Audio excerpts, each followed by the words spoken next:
वो हमेशा अपने आप ही में मगन रहता है। तुम हमेशा क्रिकेट खेलने में मगन रहते हो। वो हमेशा पैसा कमाने में मगन रहता है।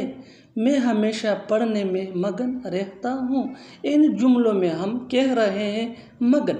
मगन के लिए इंग्लिश में यूज़ होता है एंग्रोस्ड इन।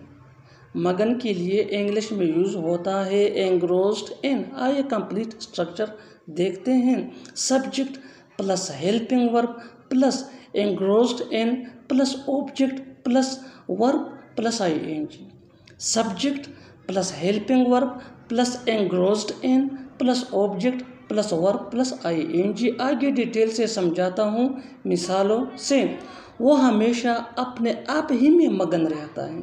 वो हमेशा अपने आप ही में मगन रहता है। He is always engrossed in himself. He is always engrossed in himself. तुम हमेशा क्रिकेट खेलने में मगन रहते हो।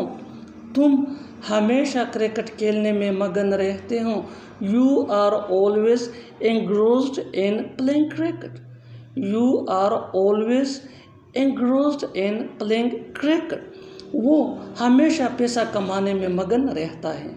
वो हमेशा पैसा कमाने में मगन रहता है। He is always engrossed in earning money.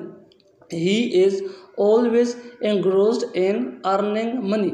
मैं हमेशा पढ़ने में मगन रहता हूँ। मैं हमेशा पढ़ने में मगन रहता हूँ। I am always engrossed in reading.